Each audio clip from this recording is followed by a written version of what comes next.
Abre sua Bíblia comigo em Gênesis capítulo 4, verso 7. Se você fizer o bem, não será aceito, mas se não fizer, saiba que o pecado o ameaça à porta. Ele deseja conquistá-lo, mas você deve o quê? O que está escrito na tua Bíblia aí? Deve dominá-lo. Então você percebe que é uma luta, é uma guerra. A Bíblia diz que a carne luta contra o espírito, são opostos entre si. Essa batalha, ela é intensa, ela é diária, ela é 24 horas, até quando estamos dormindo. Até quando estamos dormindo. O diabo, a Bíblia diz, eis que ele está à porta, ele bate, ele tenta te conquistar, ele tenta te dominar, mas o escritor diz, você deve dominá-lo. Eu gosto de um texto que está em Hebreus capítulo, põe para mim, Hebreus capítulo 12, verso 4. Então esta batalha você e eu temos que travar todos os dias. Agora após o culto, quando você entrar no carro, quando você chegar em casa, se você passar em algum lugar para fazer compra, amanhã de manhã, a carne luta contra o espírito. E ele diz, na luta contra o pecado, vocês ainda não resistiram até o ponto de quê, irmãos? De derramar o próprio sangue. Será que o escritor exagerou? Será que é apenas uma expressão forte de linguagem?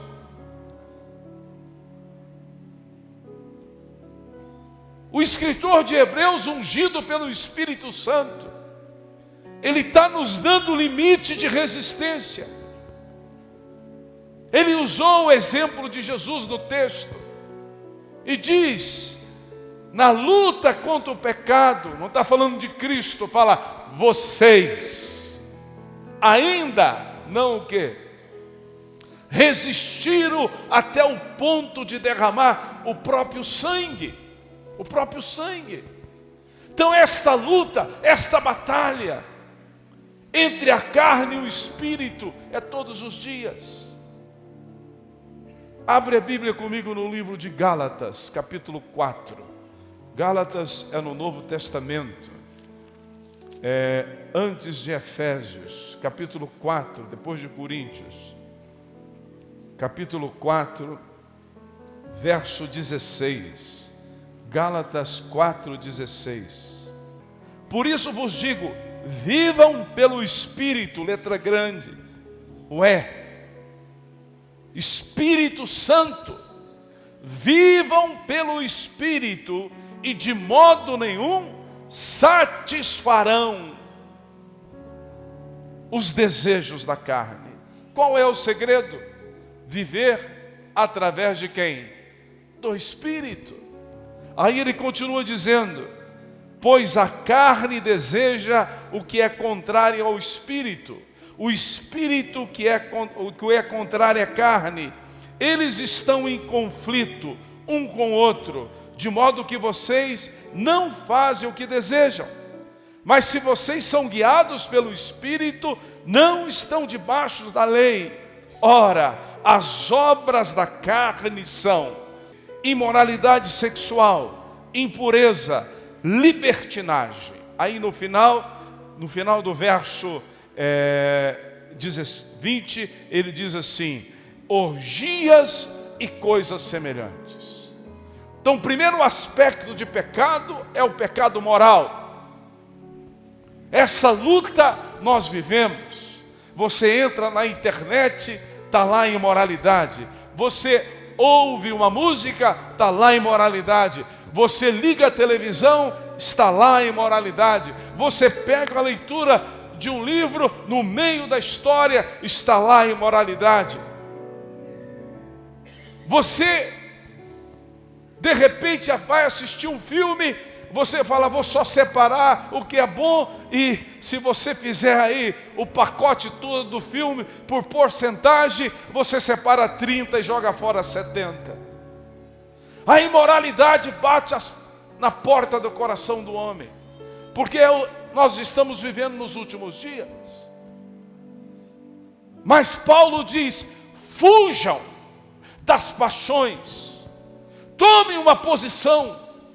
O pecado quer te conquistar, ele quer dominar o teu coração. Não teste a sua capacidade de fidelidade. Paulo diz, fuja, seja como José. Quando a mulher tentou José, ele não ficou lá, sai Satanás. Ele foi embora. Fuja. Deus te deu autoridade para vencer, e vence saindo. E você vencerá. Você vencerá. Quantos querem vencer o pecado? Quem quer ter uma vida santa? Balança suas mãos assim. Falei, eu terei uma vida santa. O Senhor me deu capacidade para isso. Eu vou vencer. Aqui fala dos beberrões também, daqueles que se tornaram alcoólatra. A pessoa fala, apóstolo, por que vocês não bebem? É proibido beber? Não, não é proibido beber. A fonte da vida não bebe. É um princípio nosso. Fala, por quê? Paulo diz para Timóteo tomar um pouquinho de vinho. Apóstolo, eu só tomo um pouquinho hoje, um pouquinho amanhã, um pouquinho depois da manhã, um pocão no domingo, né? Um alcoólatra, que foi alcoólatra, se ele beber um pouco, ele corre o risco de voltar a ser alcoólatra. Quem que você acha? Corre ou não corre? Então, para que tentar a carne? Ah, mas eu não sou alcoólatra. Mas pode se tornar. Por isso que é um princípio nosso. Lógico, você bebendo ou não, o problema é seu, você vai para o céu. Nós queremos apenas fechar a porta para que isso não aconteça. Essa possibilidade não aconteça. Vencer a carne. Eu falei domingo. E eu quero hoje falar sobre outro aspecto. Os pecados sociais. A Bíblia diz no capítulo 24 do livro de Mateus: por aumentar a iniquidade, o amor se esfriará. Tem um vídeo de um pastor batista muito interessante, e ele descreve iniquidade de uma maneira diferente do sentido que está nos melhores dicionários, mas é a melhor maneira que ele descreve. A palavra iniquidade, na realidade, na raiz dela, é transgressão, a capacidade de transgredir tudo que é correto. Mas esse pastor, ele vai além. Ele diz que iniquidade é quando o homem peca tanto, que o coração dele fica endurecido. E a partir daquele momento, o pecado para ele passa a ser algo normal. Quem está entendendo o que eu estou dizendo? Diga amém, por favor. Né? Então, ele peca tanto, ele se envolve tanto no pecado, que a consciência dele cauteriza. E ele perde a sensibilidade. Ele perde a sensibilidade. Ele transforma o que é uma transgressão em algo normal, que ele, a partir daquele momento, ele passa a agir naturalmente com aqueles atos pecaminosos, até querer legalizá-los. Como algo que diante da lei, diante da sociedade, é algo bom. Uma mente cauterizada, um coração endurecido, um coração embriagado pelo pecado, ele tenta transformar o pecado em algo normal e depois quer legalizá-lo. Qual é o pecado da igreja? Qual é o nosso pecado? Sabe o que a Bíblia diz? Abre a Bíblia comigo, por favor. No capítulo 12 de Marcos, capítulo 12, São Marcos, depois de Mateus. Quem está comigo, diga amém. Capítulo 12, verso 28. Capítulo 12, verso 28 do livro de Marcos. Um dos mestres da lei aproximou-se e, ouvindo o discurso, notando que Jesus lhe dera uma boa resposta, perguntou-lhe: de todos os mandamentos, qual é o mais importante? Respondeu Jesus: o mais importante é este: ouça, ó Israel, o Senhor nosso Deus. O Senhor é o único Senhor. Ame o Senhor, seu Deus, de todo o seu coração, de toda a sua alma, de todo o seu entendimento e de todas as suas forças. Ponto. Verso seguinte. O segundo é este: ame o seu próximo como a si mesmo. Não existe mandamento maior do que estes: amar a Deus e amar o que? Ao próximo. Quando eu permito que a impiedade, a iniquidade, ela começa a reinar e a dominar a sociedade, quando eu não tomo um posicionamento, quando eu não entro com toda a minha fé, com toda a minha força, com todo o meu entendimento, para impedir o pecado de agir, de ser legalizado, a minha omissão passa a ser uma cumplicidade com aquela ação pecaminosa. Quem está entendendo, levanta bem alta a mão, por favor. Está entendendo mesmo? Amém ou não? Quando eu acho que isto não faz parte da minha vida, como diz alguém quando quer pular fora dos confrontos: isso não me pertence, estou fora. A palavra de Deus é muito clara: ame ao próximo como a si mesmo. Legalizando os atos de iniquidade, passando a lei, as leis, como retaguarda para esses atos, e eu não me posiciono contra esse pecado, eu me torno cúmplice. E essa mensagem está sendo pregada no Brasil todo, nas igrejas conservadoras, na pentecostal, na neopentecostal, na igreja apostólica. E eu quero enumerar alguns pecados que tentam ser legalizados através desse espírito de iniquidade que está destruindo as pessoas. Primeiro, infanticídio. O que é o infanticídio? É a morte de crianças recém-nascidas. Tem tribos indígenas que, quando uma criança nasce com um problema de saúde, eles enterram aquela criança viva. Tem um projeto de lei no Congresso que veio, desculpa, eu tenho que falar, irmãos, eu não posso ficar, senão eu vou ter problema com meu Deus, que estão tentando legalizar esse ato como ato cultural das tribos indígenas. E se é cultural, eles têm direito de fazer. Isso não é cultural, isso é homicídio. Quem concorda comigo, levanta bem alto as suas mãos. Isso é um homicídio. Isso é a iniquidade. A iniquidade tentando legalizar um ato pecaminoso, abominável por Deus. Põe aí, por favor, o verso, Mateus 19, verso 14. Mas os índios, quando você legaliza um ato desse, começa com os índios, depois entra na sociedade, e a partir daquele momento, quando for legal, quando for um ato legal, o homem da iniquidade estará dominando sobre a sociedade brasileira. Mas isso não vai acontecer, porque o meu Senhor está vivo. Amém?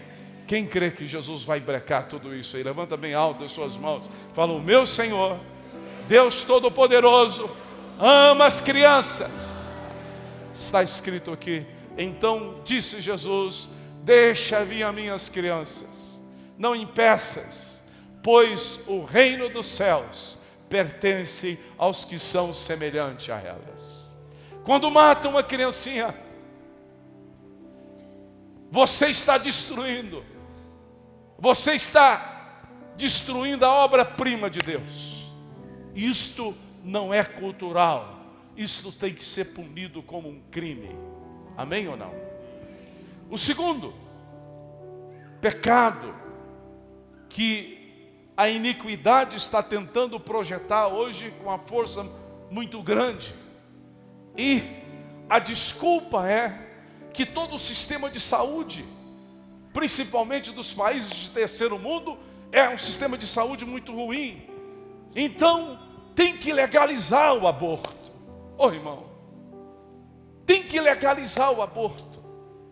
Agora fizeram há 2 semanas atrás uma sessão no STF. Levaram pessoas despreparadas para defender a vida, e colocaram pessoas extremamente preparadas intelectualmente para defender o aborto. Mas Deus está movendo de tal maneira que foi feita uma pesquisa: 70% da população brasileira rejeita o aborto. Se você mata um molusco, você está cometendo um crime. Você está cometendo um crime. E tem uma penalidade que eu não me lembro o que ele falou. Ele me disse: apóstolo, imagina, se você mata um animal, é um crime. Se você mata uma criança, não é um crime. Agora, eu não posso ficar na igreja, aleluia, glória a Deus, aleluia, glória a Deus, e não me posiciono. São pecados sociais. Se eu vivo nessa sociedade, eu tenho que lutar contra ele, eu tenho que me posicionar, é direito seu. Repita comigo: a igreja do Senhor Jesus. Mais alto: a igreja do Senhor Jesus é a única instituição que pode calar a boca dos mensageiros do diabo. A única, não tem outra. Agora presta bem atenção no que diz a Bíblia: os teus olhos viram o quê? O meu embrião. Olha para o teu irmão, fala: quando você era um embriãozinho, faz 62 anos, né?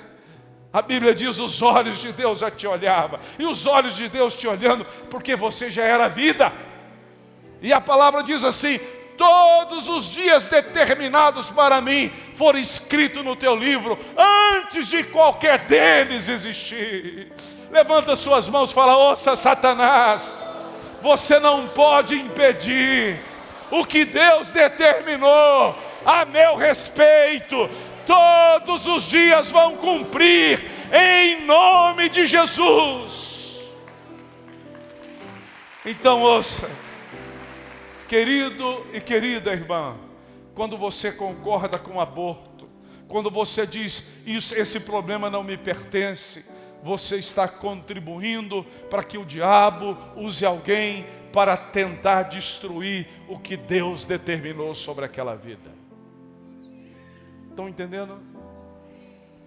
Nós temos que nos posicionar nos movimentos sociais, na ação da igreja. Nós somos pró-vida, e nós temos que ter pessoas que nos defendem no Congresso Nacional. Eu vou dizer algo para vocês: a eleição para presidente é muito importante, mas quem faz as leis é o Congresso Nacional. Cuidado com quem você vota para senador e para deputado federal. Não coloque pessoas que vão legalizar a ação da iniquidade. Coloque pessoas que vão brecar a ação da iniquidade no nosso país.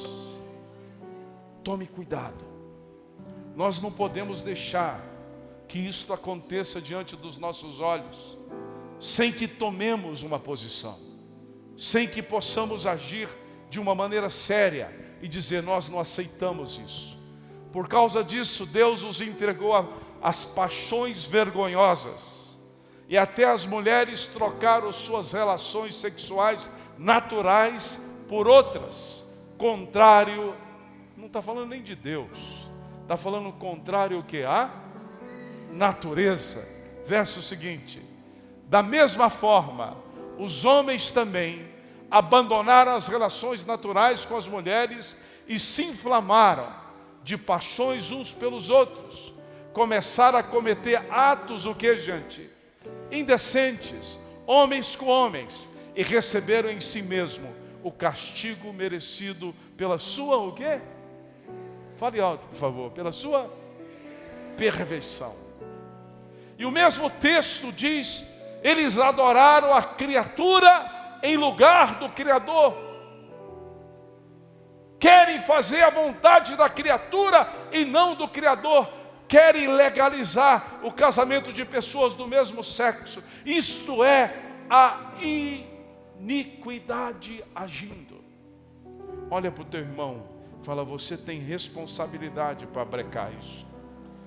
Eu e você temos que nos posicionar através da nossa voz, nós amamos a todos, todas as pessoas, cada um é livre para fazer a sua opção, mas tornar isso lei traz maldição para o país. Tornar infanticídio lei traz maldição para o país. Tornar aborto legal traz maldição para o país. E eu tenho uma notícia para você: o tempo de maldição nessa nação acabou em nome de Jesus.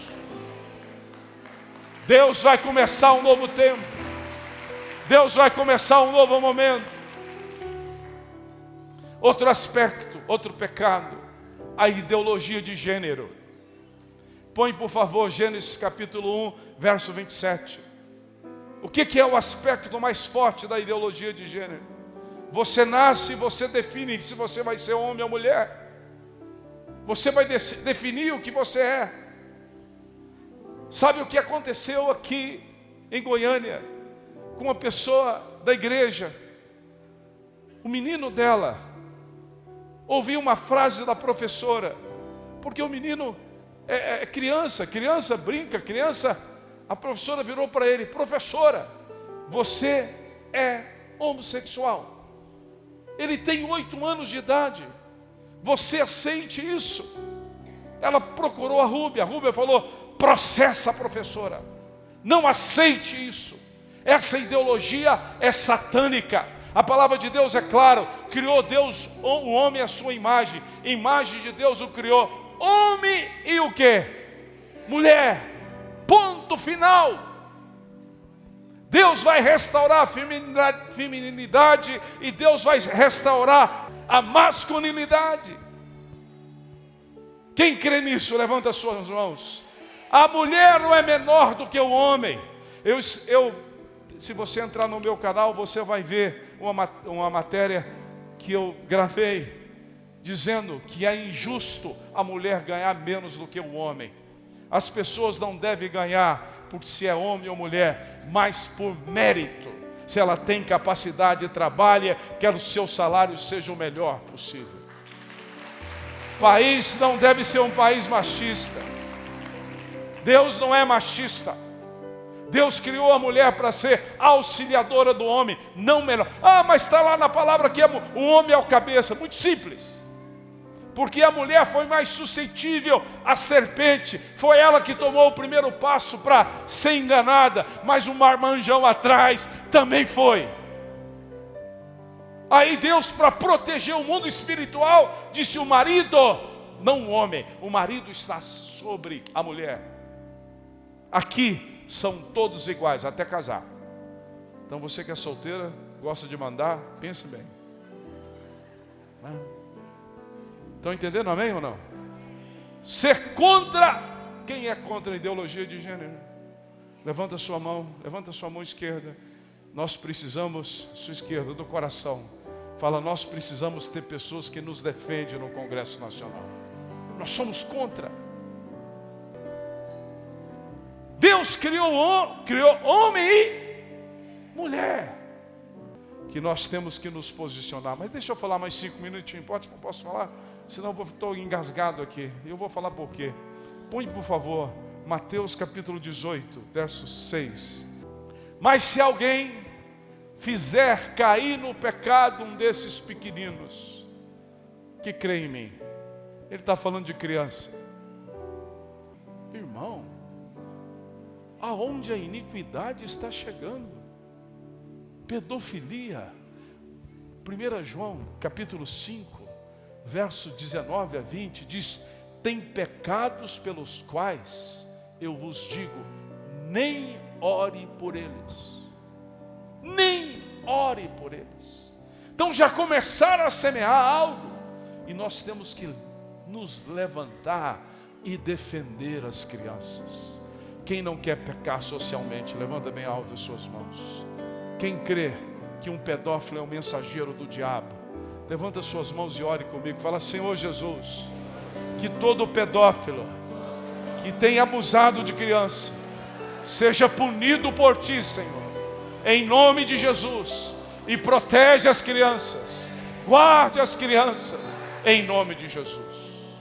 Põe aí, por favor, Gênesis 3,19 para mim. 3. Com o suor do seu rosto você comerás o quê? O seu pão, até que volte à terra, visto que dela foi tirado, porque você é pó, ao pó voltará. Vou encerrar com isso aqui. O outro pecado é tirar do homem a oportunidade de gerar o pão, a comida, o alimento. São 27 milhões de desempregados nesse país. E a igreja tem que posicionar e orar e dizer, nós não queremos mais nenhum governo corrupto que tira do povo brasileiro a oportunidade de trabalhar, de ganhar com o suor do seu rosto o seu trabalho.